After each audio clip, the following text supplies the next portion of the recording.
하나님의 말씀은 요한복음 1장 14절입니다. 한 절만 우리 같이 봉독하겠습니다. 1장 14절, 요한복음 1장 14절입니다. 우리 한 목소리로 같이 봉독하겠습니다. 말씀이 육신이 되어 우리 가운데 거하심에 우리가 그의 영광을 보니 아버지의 독생자의 영광이요 은혜와 진리가 충만하더라. 아멘. 기도드리겠습니다. 살아계신 하나님 감사합니다. 이 시간 하나님의 말씀을 전하고 듣습니다. 성령께서 역사하셔서 우리를 향한 성경을 통해서 알려주시는 하나님의 뜻을 잘 깨달아 알게 도우시고, 성령께서 성경을 통해서 알려주시는 대로 믿고 따르게 도우소서. 온전히 주장하시기를 바라고 예수 그리스도의 이름으로 기도드렸습니다. 아멘. 오늘은 이제 중보자 예수 그리스도의 신성과 인성에 대해서 이렇게 8장 2항에 대해서 살펴보는 시간을 갖겠습니다. 근데 또 8장 2항을 살펴보기 전에 우리가 1항을 이제 최종적으로 정리하고 잠깐만 이렇게 또 우리가 살펴보고 2항으로 넘어가겠습니다. 우리 한번 요거 같이 읽겠습니다. 시작.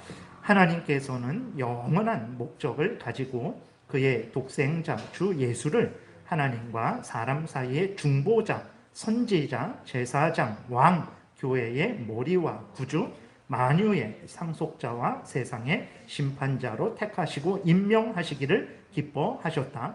하나님께서는 영원부터 그리스도에게 한 백성을 그의 후사로 주시고 때가 되면 그로 말미암아 그의 백성이 구속함을 받고 부르심을 받아 칭이 되고 성화되며 영화롭게 되도록 하셨다. 이게 예수 그리스도를 하나님이 우리의 죄인들의 택한 백성들의 중보자로 삼으신 것에 대해서 이제 내용이 나와 있습니다. 그러니까 하나님이 예수 그리스도는 누굽니까? 그의 독생자라는 건데, 독생자라는 것은 홀로 나신 자를 말하는데, 이제 예수 그리스도를 독생자다, 외아들이다라고 했을 때에는 그것은 예수 그리스도의 신성을 말하는 것입니다. 그러니까 하나님이 성경에 보게 되면 하나님은 성부 하나님은 그러니까 성부, 성자, 성령 하나님은 이제 영광과 권능이 동등하세요. 성부의 영광이 100, 성자의 영광이 90, 성령의 영광이 80 이렇지 않습니다. 성부의 영광이나 성자의 영광이나 성령의 영광이나 동등하십니다. 그 권위가 능력이 동등하세요. 그런데 그랬을 때에 성경에 보게 되면 그러면 성부와 성자의 차이는 무엇인가? 그랬을 때 그 차이를 뭐라고 이제 하나님은 세 인격이잖아요. 삼위거든요. 세 인격체십니다. 그러면 영광과 권능이 동등하시고 본체도 하나이시다라면 무슨 구별이 있는가? 그랬을 때 무엇으로 성경은 성부를 구별하고 성자를 구별하고 성령을 구별하냐? 그랬을 때 삼위일체 안에서 성부 하나님은 성자를 낳으시는 분.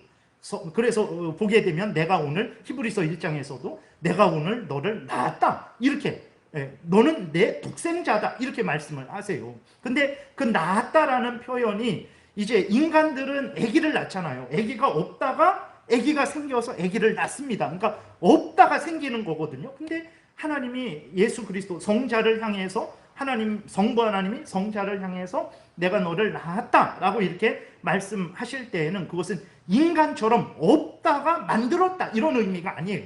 근데 성경에서는 그렇게 성부 하나님은 성자를 낳으시는 분, 성자 하나님은 성부로부터 낳음을 받으시는 분, 성령 하나님은 성부와 성자로부터 나오시는 분 이렇게 구별하고 있어요.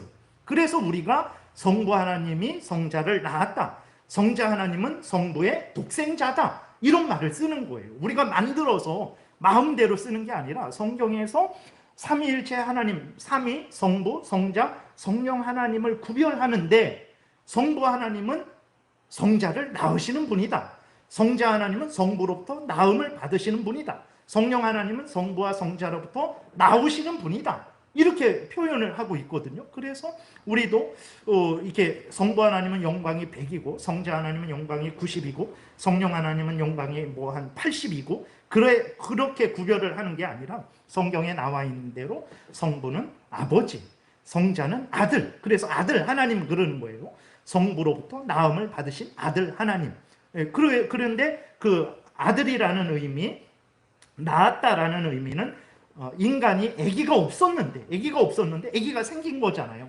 그렇게 낳으신 게 아니라 이것은 항상 영원한 때에 그렇게 그 성부와 성자의 관계를 말씀을 하시는 것입니다. 그래서 영원한 출생을 말하는 거기 때문에 없다가 생긴 게 아니에요. 시간 속에서 없다가 생긴 게 아니라 항상 계신 하나님인데 그렇게 표현을 성경이 하고 있기 때문에 우리도 성자 하나님을 독생자다, 외아들이다 이렇게 말을 하는데 그 의미는 바로 그분은 성자 하나님이다 이걸 말하는 거예요. 삼위일체 제2위 성자 하나님이다, 독생자다라고 말하는 것은 그분은 성자 하나님이다 라는 그런 의미라는 것을 우리가 이해를 하면 되겠습니다. 다시 보게 되면 하나님이 영원한 목적을 가지고 창세전에 계획을 하셨죠. 작정을 하셨습니다. 예정을 하셨어요. 그 작정을 하시고 그 작정을 이루시기 위해서 어떻게 하시냐, 택한 백성들을 구원하시기 위해서 그의 독생자, 다시 말해서 성자 하나님을 하나님과 사람 사이에 중보자로 세우신 거예요. 그 중보자로 세우셨을 때 그것은 그리스도라는 말은 다른 표현으로 하면 선지자, 제사장, 왕이라는 의미거든요. 그래서 예수를 그리스도로 세우신 거죠. 다시 말해서 예수를 선지자, 제사장, 왕으로 세우신 거예요. 그래서 교회의 머리와 구주, 만유의 상속자와 세상의 심판자로 택하시고 임명하시기를 기뻐하셨어요. 그렇게 예수 그리스도를 하나님과 죄인 사이에, 인간 사이에 중보자로 세우시고 그 예수 그리스도를 통해서만 보니까 두 번째 단락, 하나님께서는 영원부터 그리스도에게 한 백성을 그의 후사로 주시고, 그러니까 영원 전에 우리가 구속 언약에 대해서 우리가 살펴봤었죠. 잘 생각 안 나시죠? 이렇게 넘어가겠습니다. 그 지난 동영상이 있으니까 참고하시고, 영원부터 그리스도에게 하나님의 택한 백성들을 그의 후사, 상속자로 주신 거예요. 그래서 요한복음 6장에서도 보게 되면 예수 그리스도께서 아버지에게 내게 주신 자는 나에게로 온다, 이러한 말씀을 하시는 거죠. 그래서 하나님이 하나님의 택한 백성들을 예수 그리스도에게 주셔서 예수 그리스도가 그들의 머리가 되어서 그들을 대신해서 십자가에 못 박혀 죽으시고 그들을 대신해서 하나님의 모든 율법을 성취하셔서 그것을 그 백성들에게 주시는 거죠. 그래서 예수 그리스도를 통해서 하나님의 택한 백성들이 구속함을 받고 대속을 받는 거죠. 그 다음에 부르심을 받고 칭이 되고 성화되고 영화롭게 되는 거예요. 그러니까 다시 말해서 하나님의 계획은 성경 전체를 통해서 봤을 때 오직 예수 그리스도만을 구원자로 세우셨어요. 그 예수 그리스도만을 통해서 구원을 받게 하신 거예요. 예수 그리스도만을 통해서 하나님께 나오게 하셨고, 예수 그리스도만을 통해서 의롭다함을 받게 하셨고, 예수 그리스도만을 통해서 이제 거룩해지게 하셨고, 예수 그리스도만을 통해서 영화롭게 천국에서 영생을 누리게 하신 것입니다. 그래서 우리가 성경을 보게 되면, 그래서 사도행전 4장에서도 예수 그리스도 외에는 구원 얻을 만한 다른 이름을 주신 적이 없다 그랬어요. 성경이 말하는 것은 오직 하나님과 인간 사이에 중보자는 예수 그리스도밖에 없어요. 예수님을 통해서 우리가 죄 용서함 받는 것이고 하나님의 자녀 되는 것이고 구원받는 것이고, 죄의 권세에서, 죄의 형벌로부터, 죄 가운데 역사하는 사탄 마귀로부터, 그 다음에 율법의 정죄로부터 예수님을 통해서만 우리가 자유롭게 되는 거예요. 해방되는 거예요. 그리고 예수님을 통해서만 하나님께 나아가는 거예요. 그래서 구원 얻을 만한 다른 이름을 주신 적이 없어요. 근데 지난 시간에도 말씀을 드렸지만 하나님과 인간 사이에 자기들이 중보자다라고 그렇게 말을 하죠. 직접 그렇게 말하기 힘드니까 중보자 예수 그리스도를 대리하는 사람이다 라고 이렇게 말을 해요. 그리고 또 신천지 이만희도 자기가 예수다라고 말은 못하죠. 그러면서 자기에게 배워야 하나님께로 갈 수 있다, 마치 자기가 중보자인 양 그런 거짓 행세를 하고 있는 거죠. 그래서 우리들이 그래서 성경을 보게 됐을 때 하나님은 예수 그리스도 안에서 우리를 예정하시고 예수 그리스도 안에서만 우리를 구원하십니다. 그렇기 때문에 하나님이 세우신 중보자는 오직 예수 그리스도밖에 없어요. 그렇기 때문에 이제 자기를 하나님과 인간 사이에 구원자다, 중보자다라고 말하는 사람들은 정말로 무서운 죄를 짓는 거예요. 나중에 어떤 벌을 받을지 모릅니다.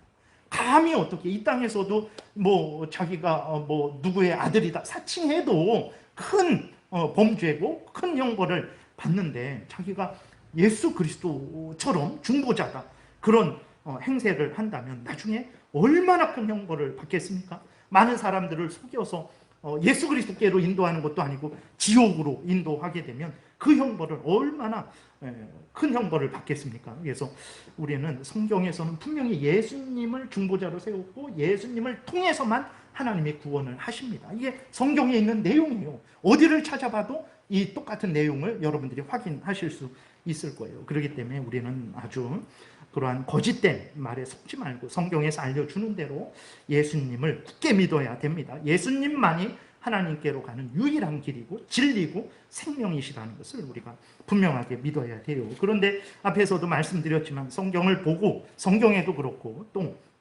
교회 역사 가운데에도 그렇고 예수님을 바로 알려주지 않고 잘못되게 알려주는 그러한 거짓 선지자들이 예전에도 있었고 지금도 있었고 또 있고 앞으로도 있을 거죠. 그래서 성경에서 알려주는 것과 다르게 예수님에 대해서 잘못 말하는 자들을 따라가게 되면 문제가 무엇입니까? 예수님을 바로 만나지 못해요. 예수님을 바로 만나기를 원한다면 성경에서 알려주는 대로 이제 우리가 믿고 따라가야 예수님을 만나는데, 근데 성경과 다르게 말을 하게 되면 예수님을 만나지 못하게 되는 거죠. 그렇게 되면 다른 표현으로 구원 얻지 못합니다. 신천지 이만희를 100번, 1000번, 10,000번 따라가 보세요. 구원 못 얻어요. 로마 가톨릭 교황을 100번, 1000번, 10,000번 따라가 보세요. 구원 못 얻습니다. 물론 로마 가톨릭에 구원이 없다 이게 아니에요. 그러니까 성도들이 그 중에서 예수 그리스도를 중심으로 믿는 사람들이 있죠. 중요한 것은 이제 로마 가톨릭 교황도 그렇고 자기들이 참된 교회라고 하는 그 고위 성직자들, 주교들, 신부들, 이 사람들은 그 신학을 알고 있죠. 자기들이 가진 신학을 알고 있어요. 장로교랑 종교개혁이랑 뭐가 다른지를 알고 있어요. 성경을 보면서도. 근데도 계속해서 그런 식으로 주장을 한다면 그들이 나쁜 거죠. 그들이 잘못된 것이죠. 그래서 우리가 분명한 것은 무엇이냐면 성경에서 알려주는 대로 예수 그리스도를 믿지 않으면 결국은 우리가 예수님을 만나지 못하고 이렇게 하나님이 계획하신 이 복된 은혜, 대속함을 받고 부르심을 받아서 칭의되고 성화되고 영화롭게 되는 이 구원의 은혜를 누리지 못하게 되는 거죠. 그렇기 때문에 우리가 성경에서 알려주는 대로 믿어야 됩니다. 그럼 성경에서 예수님에 대해서 어떻게 알려주고 있는가 우리가 살펴봐야 되겠죠. 그랬을 때 이 항에서 우리가 이제 오늘 또 살펴볼 내용은 뭐냐면 예수님의 신성과 인성에 대해서 말을 하고 있어요. 성경에서 그것을 얘기하고 있습니다. 그래서 예수님은 참 하나님이시고 참 인간이시다라는 것을 이제 우리가 살펴보겠습니다. 그러니까 왜 이게 중요하냐면 예수님이 참 하나님이시고 참 인간이시다. 한 인격이신데 한 분이신 그 예수님은 참 하나님이시고 참 인간이시다. 이게 왜 중요하냐면 죄 지은 인간을 대신해서 죄값을 치르려면 인간이어야 됩니다.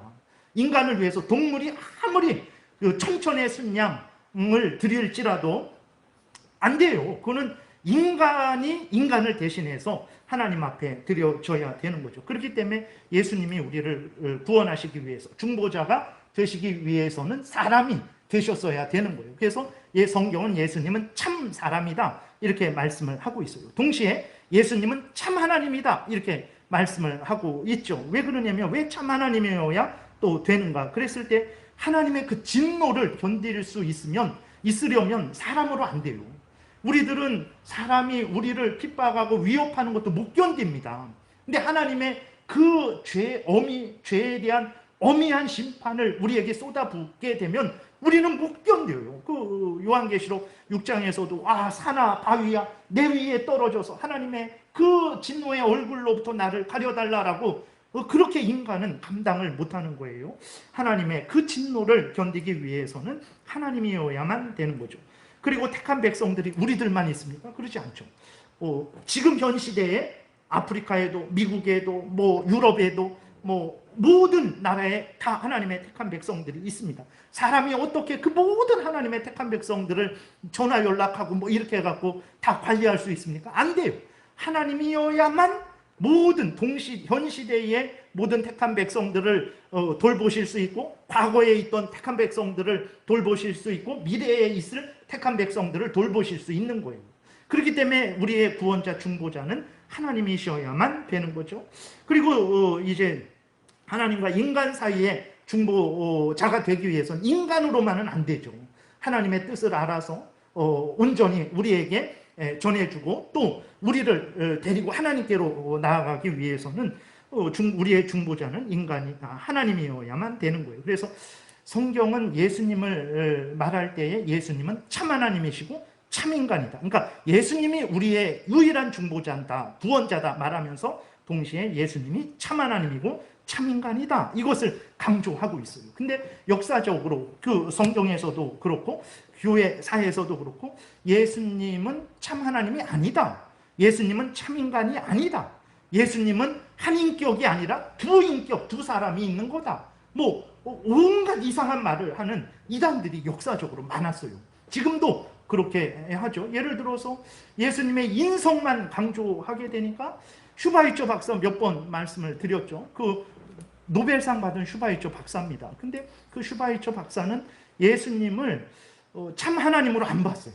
참 인간인데, 아주 열심 있는 하나님을 사랑하는 인간인데, 그가 그냥 이렇게 자기가 메시아라는 것을 깨달아 알고, 어느 순간에 메시아라는 것을 깨달아 알고 자기가 그렇게 메시아 일을 한 거예요. 그러다가 하나님의 나라가 올 줄 알았는데 오지 않으니까 내가 죽어서라도 내가 하나님의 나라를 빨리 오게 해야 되겠다 해갖고 십자가에 자살한 거라고, 십자가에서 죽은 거라고. 제가 말한 게 아니라 슈바이처 박사가 그렇게 말을 한 거예요. 어떻게 감히 그렇게 말을 할 수 있을까? 그 천재가 어떻게 그럴 수 있을까? 근데 성경대로 그렇게 믿지 않는 거죠.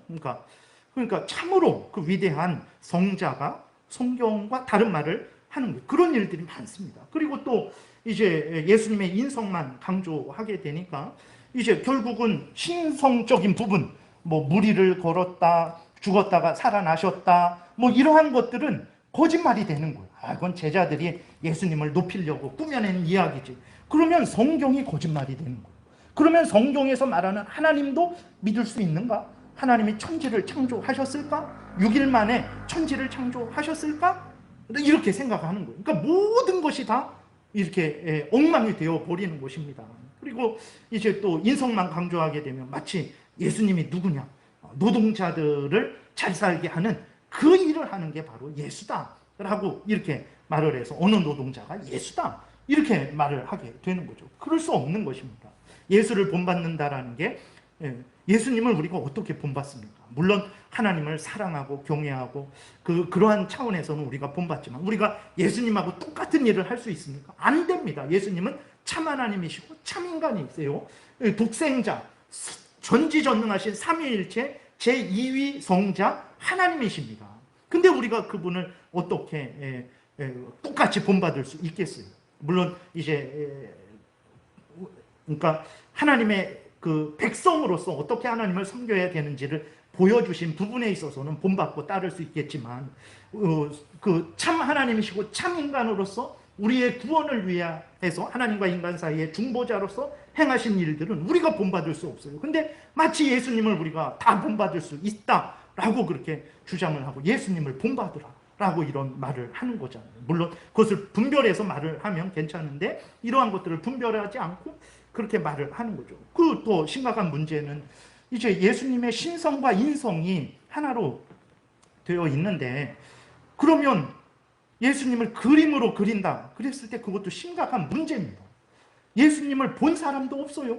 그리고 지금 그리는 그러한 그림들은 이제 중세 시대에 그때의 그 화가들이 생각해서 그려낸 그림이에요. 다 다릅니다. 다 달라요.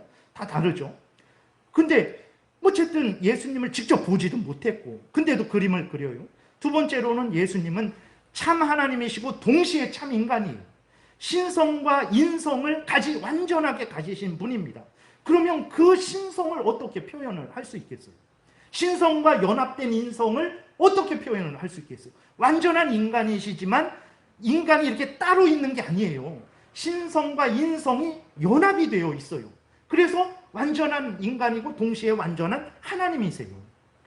그래서 예수님은 인간으로 오셨으니까 그림을 그릴 수 있지 않냐라고 이렇게 말을 하지만, 근데 그것이 앞에서 잠깐 말씀드렸잖아요. 예수님 안에 인간이 있고 신이 있는 거다. 이런 두 인격이 있는 거다. 그렇게 하니까 인격적인, 인성적인 부분은 그릴 수 있지 않냐. 그러면 예수님은 한 인격이 아니라 이게 뭐예요? 한 인격체 안에, 한 몸 안에 신이 있고 인간이 있는, 그럼 성경과 완전히 다른 말을 하는 그러한 것이 되는 거죠. 그러니까 이게 아무것도 아닌 것 같고 어려운 것 같고 우리랑 무슨 상관이 있을까라고 이렇게 생각하겠지만, 성경에서 알려주는 대로 믿지 않을 때 우리가 과거의 이단들의 전철을 밟게 되는 거예요. 그리고 우리가 예수님이 인간이라면 지금 우리가 예수님을 의지할 필요가 뭐가 있겠습니까? 예수님을 어떻게 의지하겠어요?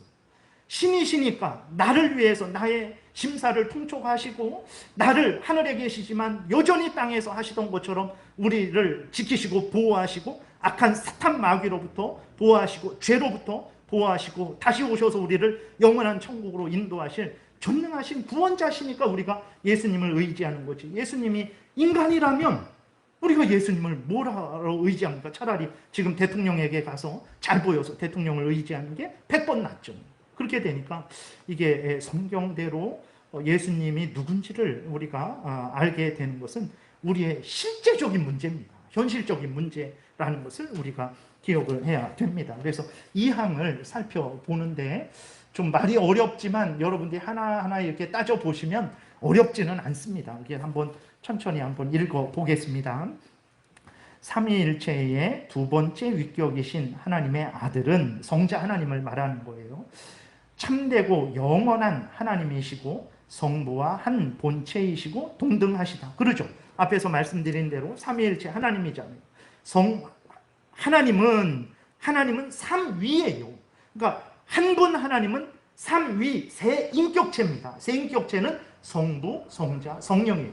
성부가 성자고, 성자가 성부고, 그 다음에 성령이 성부고, 아니에요. 성부는 성부고, 성자는 성자고, 성령은 성령이에요. 세 인격체입니다. 세 인격체. 근데 세 인격체면 세 하나님이 돼야 되는데 세 하나님이 아니라 한 하나님이다. 본체는 하나다. 한 하나님이다. 이렇게 말을 하는 거예요. 그래서 우리의 중보자 되신 예수 그리스도는 누구냐? 그랬을 때 삼위일체 제2위 성자 하나님이다. 이것을 분명하게 이야기하고 있는 거예요. 이것을 성경으로 확인하겠지만 인간들이 마음대로 생각해낸 것이 아니에요. 성경이 이렇게 증거하고 있어요. 우리 구주 예수 그리스도는 삼위일체의 두 번째 위격이신 하나님의 아들, 성자 하나님, 독생자시다. 그분은 참되고 영원한 하나님이시다.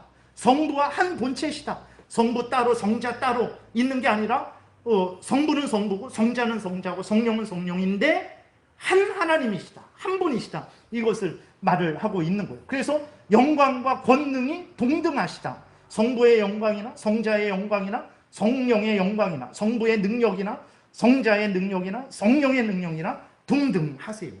그러한 삼위일체 제2위 성자 하나님이 때가 참에 사람의 본성을 취하셨다라는 거예요.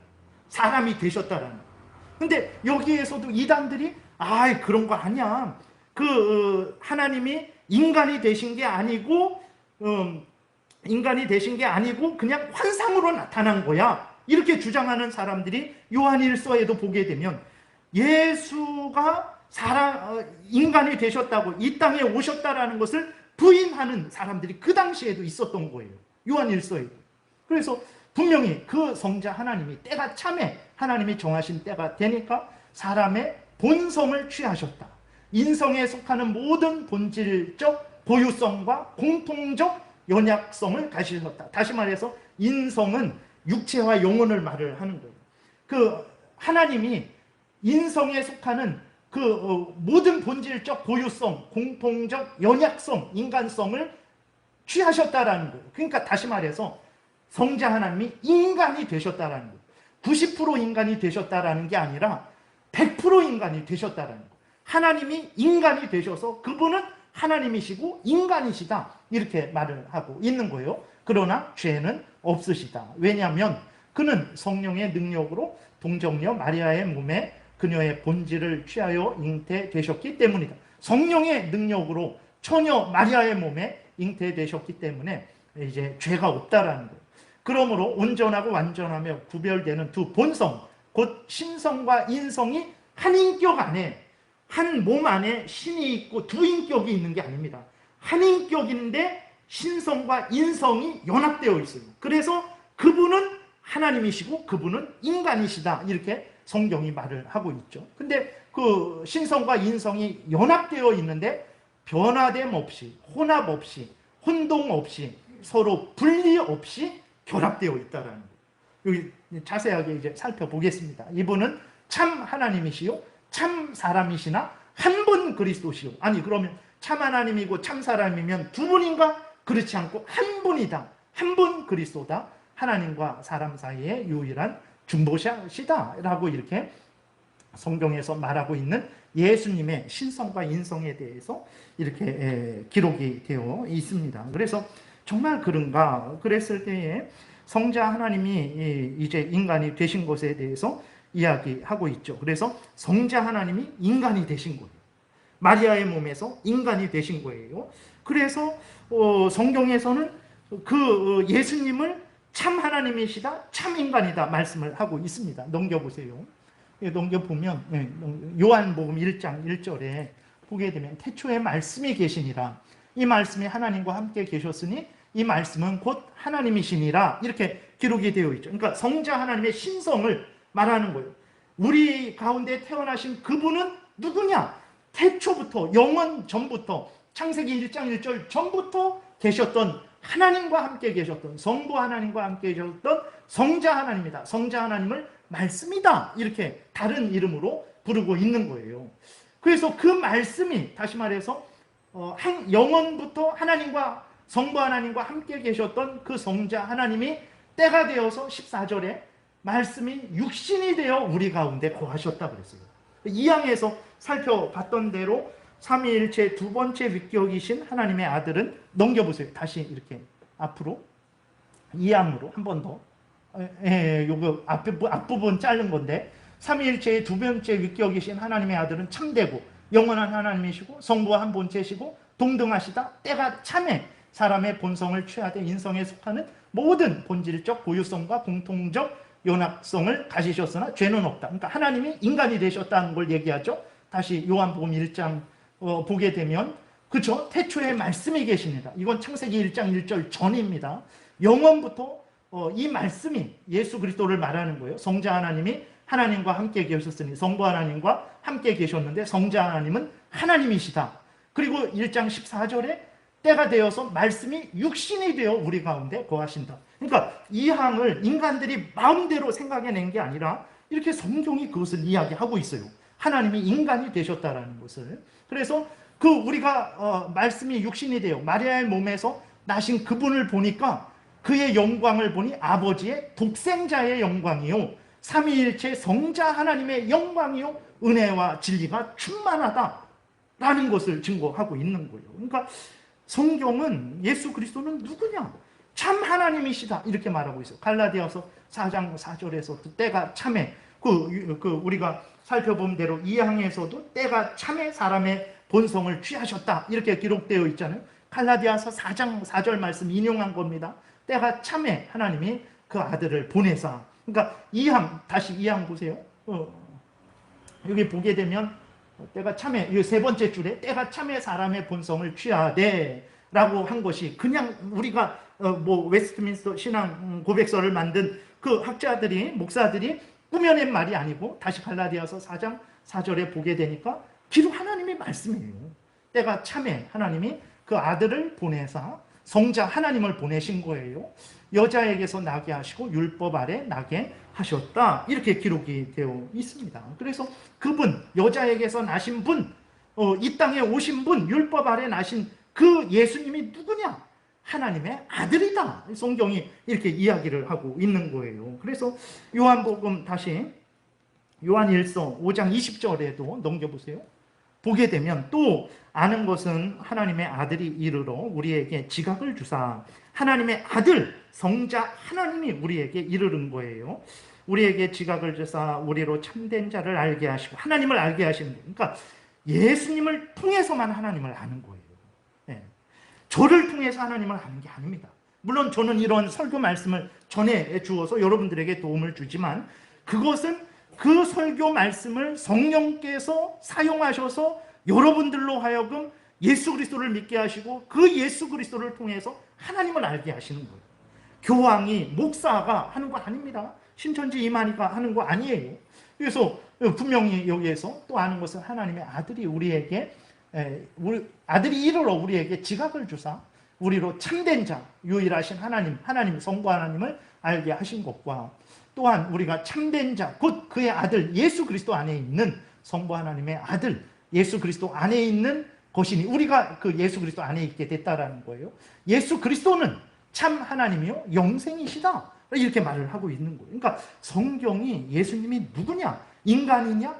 아니다. 누구냐? 참 하나님이시다라는 것을 이렇게 끊임없이 증거하고 있어요. 필리포서 2장 6절에 그는 근본 하나님의 본체시다. 하나님과 동등하시다라는 거예요. 하나님의 영광과 능력과 동등하시다라는 거예요. 그래서 하나님의 본체다.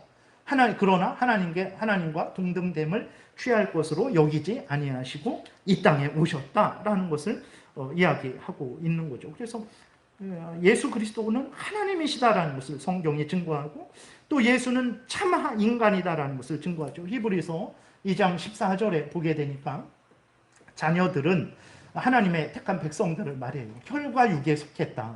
하나님의 택한 백성들은 인간이다 말을 하는 거죠. 그도 또한 같은 모양으로 그도 예수님을 말해요. 그도 또한 같은 모양으로 혈과 육을 함께 지니심은 예수 그리스도가 인간이 되신 것을 얘기하는 거예요. 죽음을 통해서 죽음의 세력을 잡은 자 마귀를 멸하시며 예수 그리스도가 우리 대신 십자가에 죽으셔서 우리를 구원하시고 우리를 사로잡고 있는 그 사탄 마귀로부터 해방하시고 그 사탄 마귀를 멸하시는 거죠. 죽음을 통해서 죽음의 세력을 잡은 자 곧 마귀를 멸하시며 이는 확실히 천사들을 붙들어 주려 하심이 아니요 오직 아브라함의 자손, 육신적인 아브라함의 자손이 아니라 믿음의 아브라함의 자손입니다. 모든 하나님의 택한 백성들을 붙들어 주려 하심이니라. 그러므로 그가 범사의 형제들과 같이 되심이 마땅하다. 우리와 같이 참인간이 되셨다라는 거예요. 이는 하나님의 일에 자비하고 신실한 대제사장이 되어 백성의 죄를 속량하려 하십니다. 그러니까 이 성경은 예수님이 인간이다라고, 참인간이다, 우리와 같은 인간이다, 혈과 육을 가진 인간이다 이렇게 말씀을 하고 있어요. 왜 이게 중요합니까? 우리를 대신해서 죽으시기 위해서, 십자가에서 죽으셔서 우리를 구원하시기 위해서 참인간이 되신 거예요.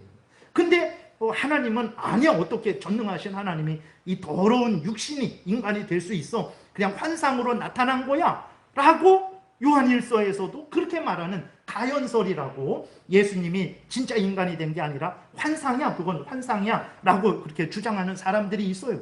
근데 그렇게 되면 예수님이 우리를 위해서 죽어서 우리를 구원하셨다라는 하나님의 말씀은 무엇입니까? 다 거짓말이 되는 거예요. 마태, 마가, 누가, 요한복음에 나와 있는 예수님의 십자가 죽음은 그럼 환상이 헛개비가 죽은 거가 되는 거예요. 말이 안 되는 거죠. 그래서 우리를 대신해서 죽으시기 위해서 예수 그리스도가 인간이 되셨다. 그 다음에 히브리서 4장 15절에서도 우리에게 있는 대제사장은 예수 그리스도를 말하는 거죠. 우리의 연약함을 동정하지 못하실 이가 아니요 모든 일에 우리와 똑같이 시험을 받으신 이로되 죄는 없다 이렇게 이야기하고 있어요. 그러니까 성경이 이렇게 분명하게 예수 그리스도가 인간이 되셨음을 이야기하고 있습니다. 그래서 계속 반복해서 말씀드리지만 왜 이게 중요하냐, 우리의 하나님과 우리 사이의 중보자, 구원자이시기 때문에 그는 반드시 하나님이셔야 되고 반드시 인간이어야 되는 거죠. 중보자, 구원자가 하나님이시고 인간이셔야 되는 이유는 죄지은 인간을 대신해서 제물로 드려지기 위해서 그런 것이고, 그 모든 하나님의 택한 백성들을 향한 하나님의 진노를 다 받으시기 위해서는 하나님이셔야 되는 거죠. 모든 택한 백성들, 과거, 현재, 미래의 모든 택한 백성들의 구주가 되시기 위해서는 인간은 안 됩니다. 인간은 도저히 그럴 수 없어요. 하나님이셔야만 동시에 그들을 다 붙들어 주실 수 있는 것이죠. 하나님과 인간 사이의 그 중보자는 그래서 하나님이셔야만 되는 거예요. 그래서 하나님과 인간 사이의 중보자는 하나님이시고 동시에 인간이셔야만 되는 거예요. 그렇게 주장하지 않는 것들은 모두가 다 이렇게 거짓말이 되는 거예요. 성경과 다른 말을 하게 해서 결국은 그 피해가 뭐냐? 성경에 나와 있는 예수를 통해서 우리에게 주시는 그 하나님의 구원을 누리지 못하게 하는 거예요. 그 피해는. 겉으로는 아무런 우리에게 피해가 없죠. 그러나 슈바이처 박사가 말하는 대로 예수 그리스도를 믿으면, 어떤 노동자들을 위해서 이 땅에 오신 분이 예수다라고 그런 식으로 예수 그리스도를 믿으면, 아니면 그렇게 거룩하신 분이니까 인간이 되신 것이 아니다 라고 주장하는 그러한 사람들 말 따라 예수님을 믿으면, 성경에서 말한 대로 예수님을 통해서 하나님은 우리에게 구원을 주시는데 이러한 구원의 은혜를 우리가 누리지 못하게 되는 거죠.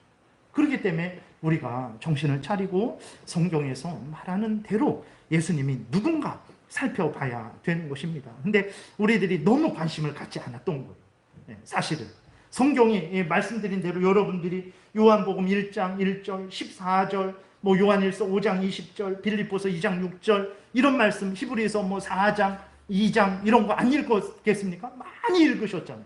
근데 이것을 통해서 드러내는 게 뭔가를 우리는 깊이 생각하지 않았던 거죠.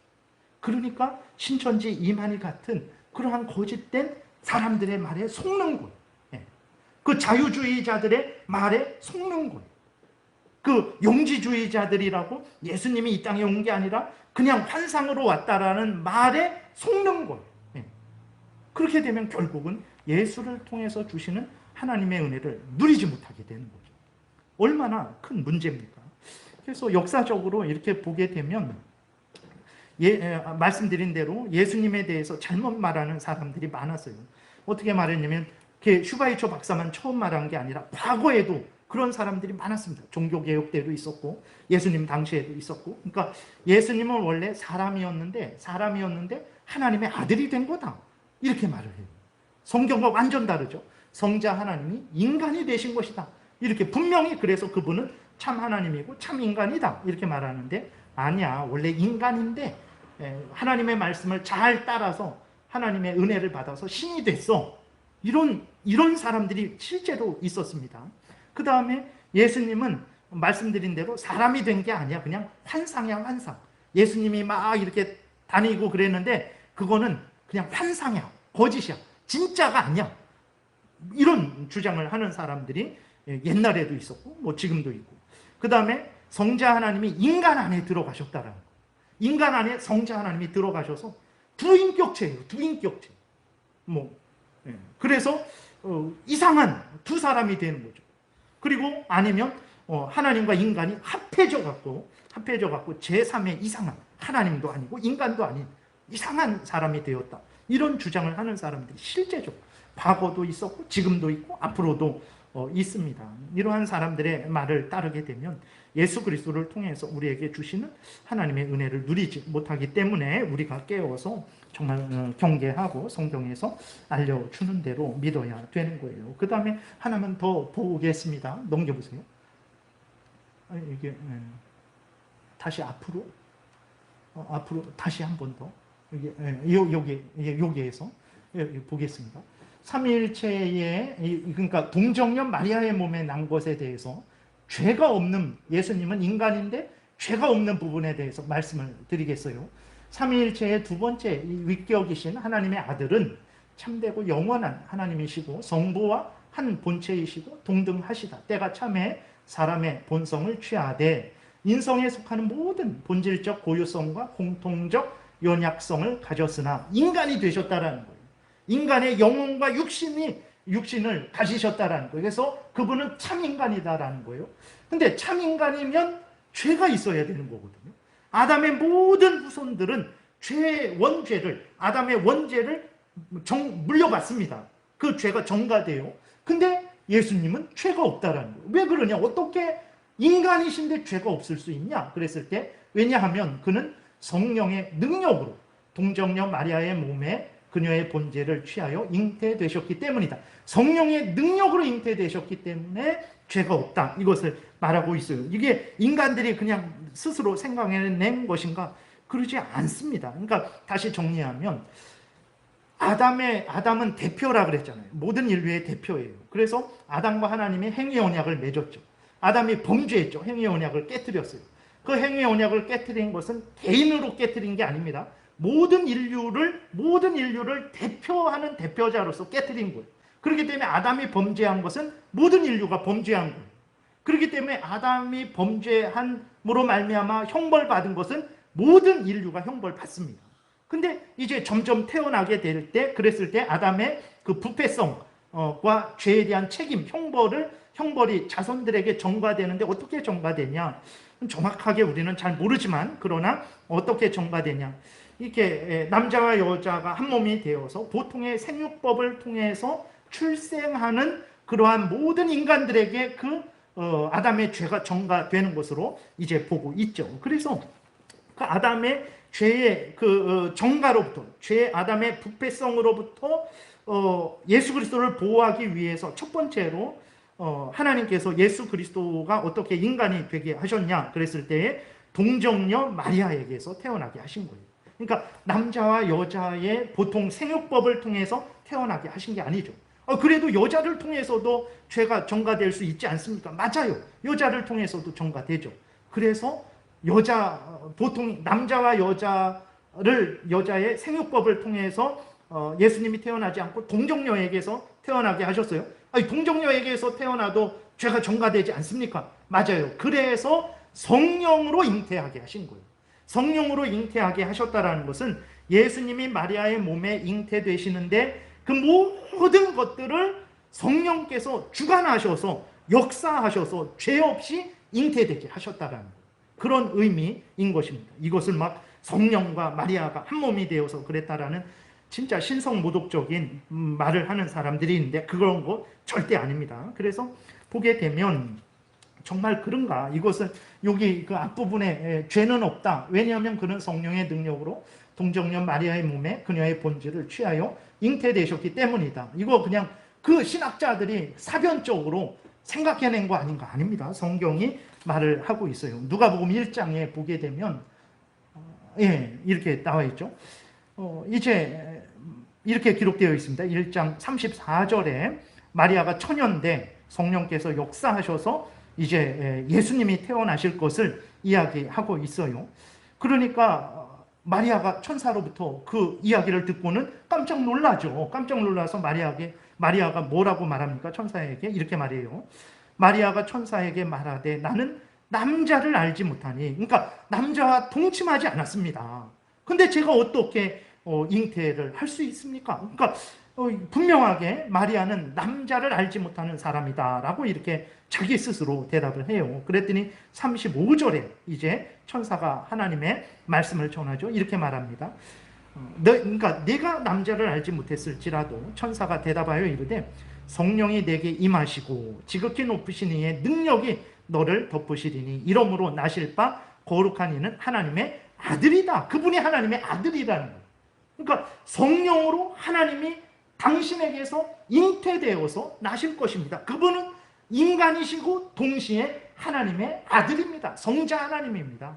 하나님에 의해서 태어난 하나님의 아들입니다. 라고 이렇게 누가복음 1장 35절에 이야기하고 있는 거죠. 마태복음 1장 18절에도 보게 되면 동일하게 이야기하고 있어요. 마리아가 요셉과 동거 안 했습니다. 근데 성령으로 잉태된 것을 말하고 있죠. 18절에 예수 그리스도의 나심은 이러하니라. 그의 어머니 마리아가 요셉과 약혼하고 동거하기 전에 그랬어요. 아직 동거하지 않았습니다. 마리아하고 요셉이. 근데 성령으로 잉태되어서 예수 그리스도가 이 뱃속에 이제 잉태되신 거죠. 이 일을 생각할 때 주의 사자가 현몽하여 이르되 다윗의 자손 요셉에게 말하는 거죠. 내 아내 마리아 데려오기를 무서워하지 말라. 이게 웬일인가? 얼마나 놀랬겠습니까? 그에게 잉태된 자는 성령으로 된 것이다. 마리아가 간음해서 그렇게 된 거 아니다. 그것은 성령에 의해서 성령께서 그 놀라운 능력으로 성자 하나님이 인간이 되시도록 역사하셔서 잉태된 것이니까 두려워하지 말고 마리아를 데려와라 라고 이렇게 성령께서 이제 그 요셉에게 말을 하는 거죠. 그러니까 일반 생육법, 즉 남자와 여자를 통해서 태어나는 모든 인간들은 아담의 원죄를 이제 물려받죠. 그러나 이렇게 일반 생육법으로 잉태되지 않은 거예요. 동정녀에게서 잉태된 것이고 동정녀에게서 잉태되되 성령으로 잉태되어서 성령에 의해서 잉태되어서 예수 그리스도가 죄 없이 잉태되게 되신 거예요. 이것을 성경이 말하고 있잖아요. 그래서 예수 그리스도는 죄가 없다라는 것을 분명하게 우리에게 알려주고 있는 것입니다. 그래서 왜 그럼 죄가 없어야 되냐? 죄가 있으면 형벌받아야 됩니다. 죄가 있으면 아무리 작은 죄일지라도 하나님의 형벌받아야 되고 지옥 가야 되는 거예요. 죄가 있으면 예수님이 우리의 구주가 될 수 없어요. 하나님과 우리 사이에 중보자가, 구원자가 될 수 없어요. 그렇기 때문에 예수 그리스도가 이 땅에 오실 때 죄 없는 인간으로 오신 거예요.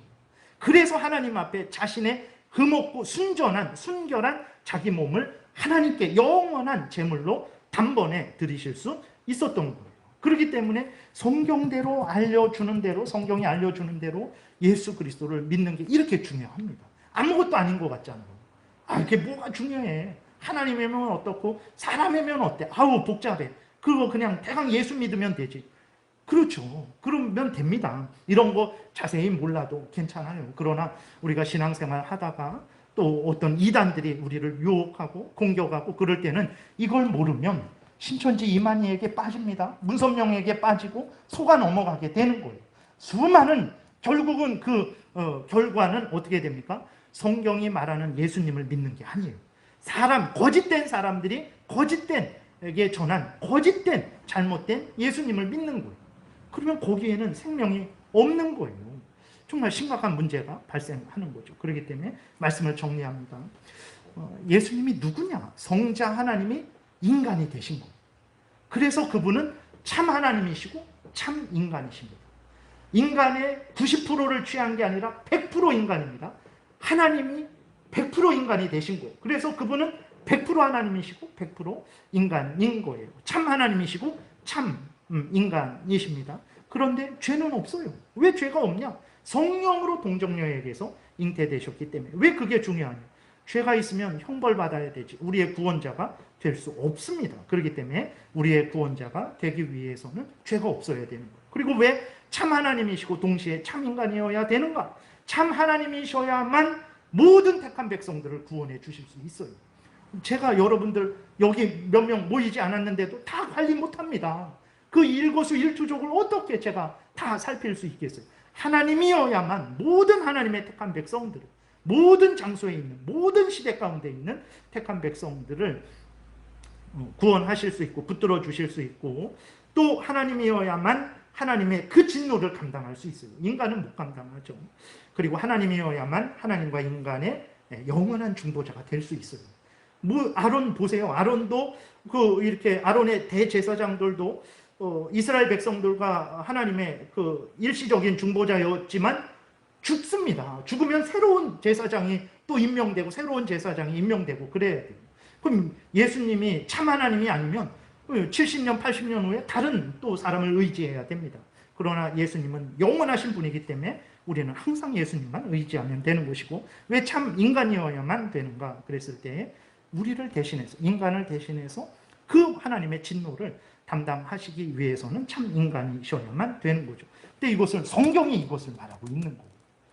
그렇기 때문에 우리가 성경이 말하고 있는 이러한 구원의 자세한 내용들을 잘 알면 이것이 얼마나 우리의 구원을 위해서 하나님께서 크신 역사를 이루셨는지를 깨달아 알게 되고, 끊임없이 사탄이 유혹하고 공격하는 그 유혹과 공격으로부터 우리 자신을 보호하고 다른 사람들을 아주 복된 길로 잘 인도할 수 있는 그 역할을 우리가 할 수 있는 거죠. 그래서 좀 약간 딱딱하고 좀 그래도 여러분들이 다 알고 있는 내용이고, 이렇게 체계적으로 정리하시면 더 큰 유익을 얻을 수 있다는 것을 생각하셔서 이렇게 지겨워하지 마시고 이렇게 또 잘 함께 공부하시기를 바랍니다. 기도드리겠습니다. 살아계신 하나님 아버지 감사합니다. 성경이 이렇게 예수님에 대해서, 하나님이 하신 일에 대해서, 성자 하나님이 인간이 되신 것에 대해서, 그래서 성자 하나님은 참 하나님이시고 참 인간이시라는 사실에 대해서, 그리고 그 예수 그리스도는 죄가 없으신 분이시라는 것에 대해서, 그래서 우리의 구원자로서 우리를 영원토록 이제 구원하시고 지키시고 붙드실 수 있다라는 것에 대해서 자세하게 설명을 하는데, 우리들은 사실 이러한 성경에서 알려주는 하나님의 뜻에 대해서 깊은 관심을 가지지 않았었음을 고백을 합니다. 우리들의 현실의 문제, 또 우리들이 원하는 그러한 문제들에만 관심을 가졌었는데, 결국은 하나님, 우리 자신을 돌아보니 우리가 하나님도 잘 모르고 성경도 잘 모르는 것을 발견하게 됩니다. 하나님 은혜를 내려주셔서 우리가 이제는 우리를 구원하신 예수 그리스도가 어떤 분인지 잘 깨달아 알아서 그 은혜를 풍성히 누리게 도우시고, 이 은혜를 알지 못하는 자들에게 자세하게 올바르게 설명해 줘서 그들도 예수 그리스도 안에서 참된 구원을 얻도록 돕는 하나님의 귀한 일꾼의 역할을 감당하게 도우소서. 예수님 이름으로 기도드렸습니다. 아멘.